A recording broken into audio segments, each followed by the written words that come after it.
प्रिय विद्यार्थियों, मैं डॉक्टर माला माथुर, सह आचार्य हिंदी, राजकीय महाविद्यालय Merta city, BA part first में प्रवेश लेने वाले सभी विद्यार्थियों का मैं महाविद्यालय परिवार की ओर से हार्दिक स्वागत करती हूँ। मैं आपको हिंदी विषय पढ़ाऊंगी।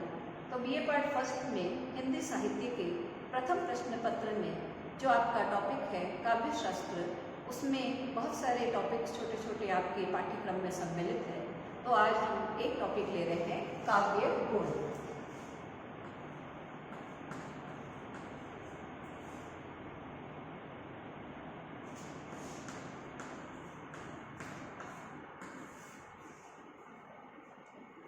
गुणों से आप भली भांति परिचित है कि जिस प्रकार मनुष्य में यदि गुण होते हैं तो उसकी शोभा बढ़ती है। जैसे मनुष्य में यदि शूरवीरता, उदारता, करुणा, सच्चरित्रता आदि गुण होते हैं तो उसकी शोभा बढ़ती है। उसी प्रकार यदि काव्य में प्रसाद, ओज, माधुर्य आदि गुण होते हैं तो उसकी भी शोभा बढ़ती है। तो जिस प्रकार चारित्रिक गुणों से मनुष्य की शोभा बढ़ती है, उसी प्रकार काव्य में गुणों का संचार होने से उसके आत्मतत्व अर्थात रस में एक दिव्य चमक सी आ जाती है। तो हमने सबसे पहले बात करी है रस। रस क्या है? काव्य की आत्मा।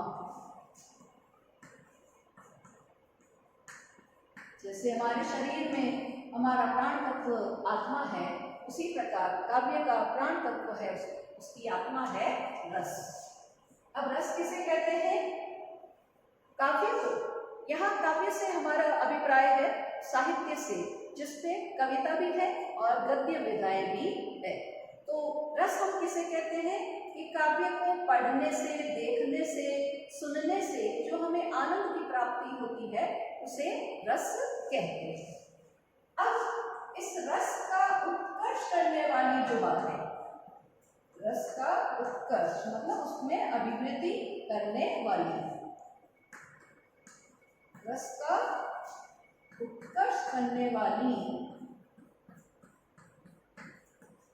बातों को काव्य गुण कहते हैं।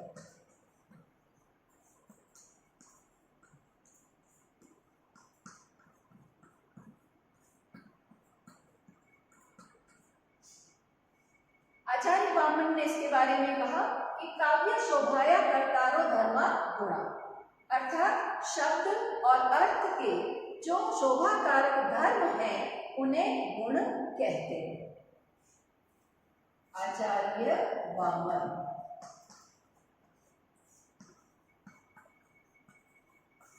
आचार्य वामन ने कहा है शब्द व अर्थ के जो शोभा कारक, उसकी शोभा करने वाले, शोभा बढ़ाने वाले जो धर्म है वो गुण कहलाते हैं।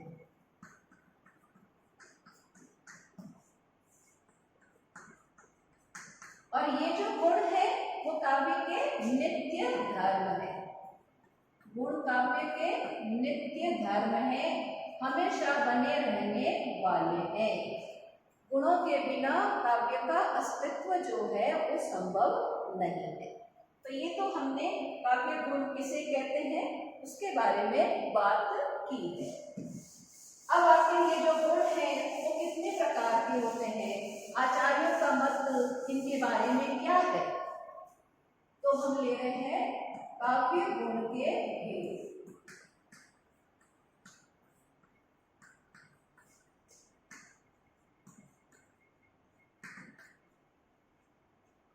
सर्वप्रथम आचार्य भरत मुनि ने अपने ग्रंथ नाट्यशास्त्र में 10 प्रकार के काव्य गुणों की चर्चा की। उसके बाद आचार्य भामन ने भी काव्य गुणों का सामान्य निरूपण करते हुए उन्होंने प्रसाद और माधुर्य गुण की बहुत प्रशंसा की, लेकिन उतनी प्रशंसा ओज गुण की नहीं। आचार्य दंडी ने भी आचार्य भरत मुनि के मत का अनुकरण किया। आचार्य वामन ने 2 प्रकार के काव्य गुण बताए, शब्द गुण और अर्थ गुण। और आचार्य मम्मट ने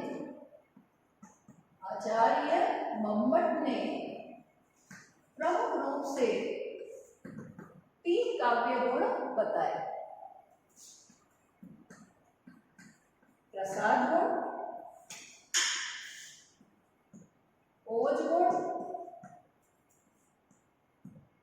और माधुरी।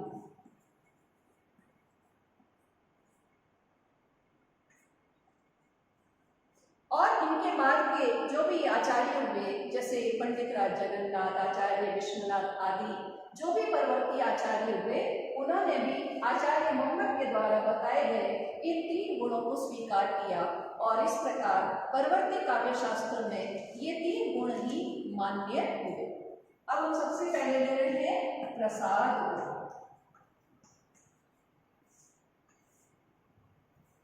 प्रसाद की जो विशेषता है सबसे पहले वो है स्पष्टता।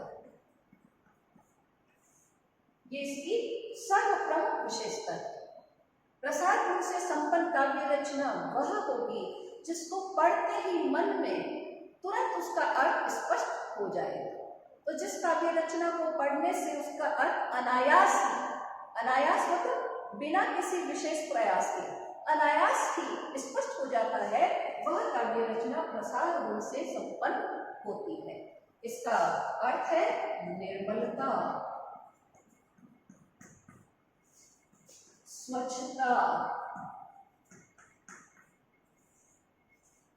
जैसे यदि तालाब का जल एकदम निर्मल हो तो उसके तले तक हमें स्पष्ट दिखाई देता है, उसी प्रकार प्रसाद गुण से संपन्न जो रचना होती है उसका अर्थ करने के लिए हमें कोई विशेष प्रयास नहीं करना पड़ता, उसका अर्थ मन में तुरंत स्पष्ट हो जाता है।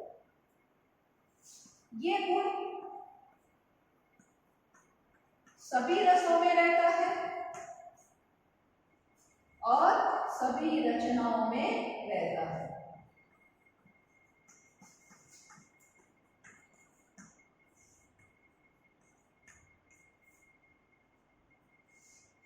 उदाहरण आप इसका कोई भी ऐसी काव्य पंक्तियों का ले सकते हैं जो बहुत ही सीधी सरल भाषा में बात कही हुई हो और जिसका अर्थ करने के लिए हमें विशेष प्रयास नहीं करना पड़ता है।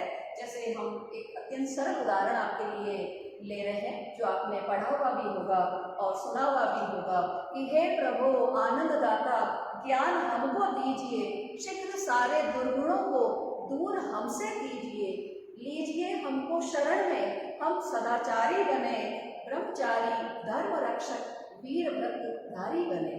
तो इस उदाहरण में आप देख रहे हैं कि जो भी भक्त है वो भगवान से अत्यंत सीधी सरल भाषा में प्रार्थना कर रहा है, जिसका अर्थ करने के लिए हमें कोई विशेष प्रयास नहीं करना पड़ता है। तो इसलिए ये जो पंक्तियां हैं वो प्रसाद गुण से संपन्न है। अब दूसरा हम ले रहे हैं ओज।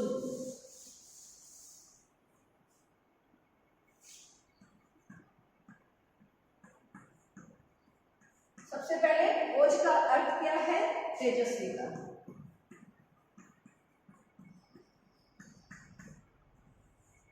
ओज काव्य का वह गुण है जिसको पढ़ने से अर्थात ओजपूर्ण रचना जो भी है उसको पढ़ने से मन में तेजस्विता की भावनाएं उत्पन्न होती है, जोश की भावनाएं उत्पन्न होती है, उत्साह उत्पन्न होता है, वीरता की भावनाएं उत्पन्न होती है।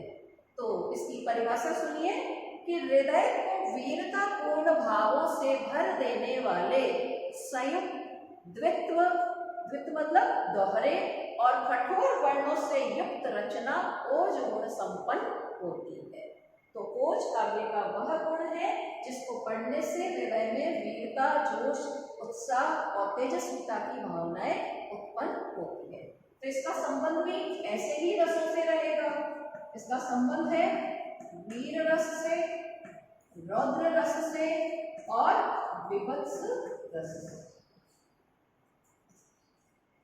अब ऐसे कौन से वर्ण होंगे जिनका प्रयोग करने से ओज गुण की व्यंजना होगी? तो इसके लिए भी आचार्यों ने वर्णों की योजना बताई है। तो सबसे पहले उन्होंने बताया है कि जो कठोर वर्ण मूर्धन्य वर्ण है ट, ढ, ढ और श और स, और दूसरा उन्होंने बताया दीर्घ र तथा न,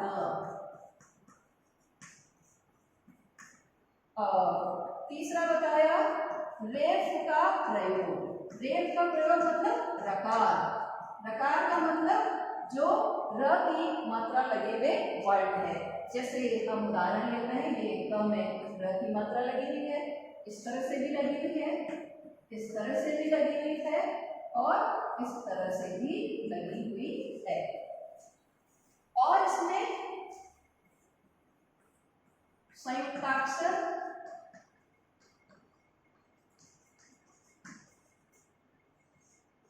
व समासों का बाहुल्य होता है। संयुक्ताक्षरों का प्रयोग होता है और समासों का बाहुल्य होता है। और एक विशेषता बताई है,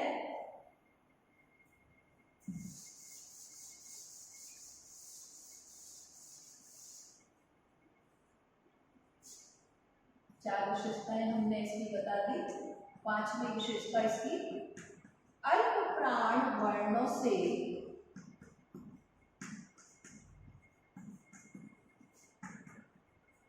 संयुक्त उनके महाप्राण वर्ण।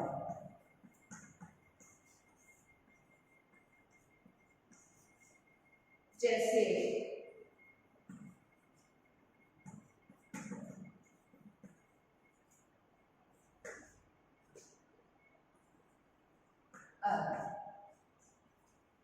तो इन वर्णों की योजना करने से काव्य में ओज गुण आता है। इसका उदाहरण सुनिए अब। मैं सत्य कहता हूँ सखे, सुकुमार मत जानो मुझे। मैं सत्य कहता हूँ सखे, सुकुमार मत जानो मुझे। यमराज से भी युद्ध में प्रस्तुत सदा जानो मुझे। है सारथे है द्रोण क्या, आवे स्वयं देवेंद्र भी। वे भी न जीतेंगे समर में, आज क्या मुझसे कभी। महाभारत के युद्ध का प्रसंग है, जब कौरवों ने अर्जुन की अनुपस्थिति में चक्रव्यूह की रचना की और अर्जुन और सुभद्रा के पुत्र अभिमन्यु ने अत्यंत वीरता पूर्वक इस चक्रव्यूह के भेदन की चुनौती को स्वीकार किया था। तो अभिमन्यु का कथन इस उदाहरण में है, जो ओज पूर्ण भावों से भरा हुआ है, जिसको पढ़कर वीरता, उत्साह और जोश की भावनाएं हमारे अंदर पैदा होती है। इसलिए ये जो पंक्तियां, ये जो उदाहरण है, वो ओज गुण से संपन्न है। तो ये ओज गुण। अब हम ले रहे हैं तीसरा, माधुर्य।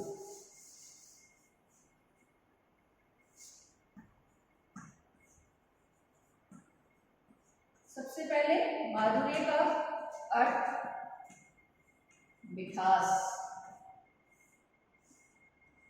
माधुर्य गुण से संपन्न जो काव्य रचना होगी, उसको पढ़कर मन में एक आह्लाद उत्पन्न, प्रसन्नता होगी, मधुरता, मिठास का संचार होगा। तो इसकी परिभाषा सुनिए। अंतःकरण को अर्थात हृदय को, अंतःकरण को आनंद उल्लास से द्रवित करने वाली कोमल मधुर वर्णों से युक्त रचना माधुर्य गुण संपन्न होती है। क्योंकि माधुर्य का अर्थ ही है मिठास। तो माधुर्य युक्त रचना को पढ़ने से मन में एक आह्लाद उत्पन्न होता है, जो मन को पिघला देता है। अब इसका संबंध किन रसों से है? श्रृंगार, करुण एवं शांत रसों से इसका संबंध है। अब इसकी पदावली कैसी होगी? एकदम कोमल, एकदम मधुर। तो जैसे हमने ओज गुण में तो देखा था कि च ठ ड ढ कठोर वर्णों का प्रयोग हुआ था, लेकिन इसमें ट ठ ड ढ को छोड़ा जाएगा, उनको टाला जाएगा। तो इसकी व्यंजना करने वाले वर्णों के बारे में जो आचार्यों के मत है, हम वो ले रहे हैं कि ट ठ ड ढ इनको छोड़कर, मतलब इनको काम में नहीं लिया जाएगा। अपने पंचम वर्ण से, प्रत्येक पंक्ति का जो पंचम वर्ण है, अपने पंचम वर्ण से युक्त स्पर्श वर्ण।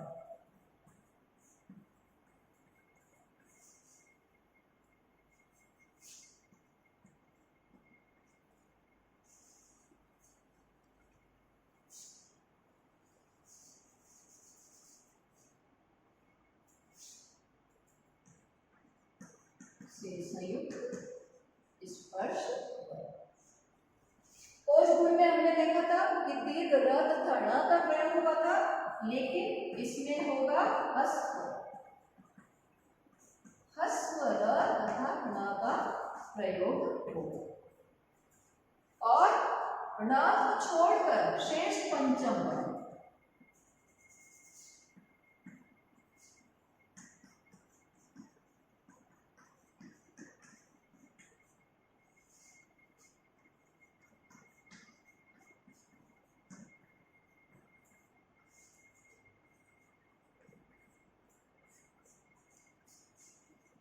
ओज गुण में हमने देखा था कि उसमें समासों का बाहुल्य था, लेकिन इसमें अल्प समासों का प्रयोग, और जो समास लिए भी जाएंगे वो बहुत ही छोटे छोटे होंगे।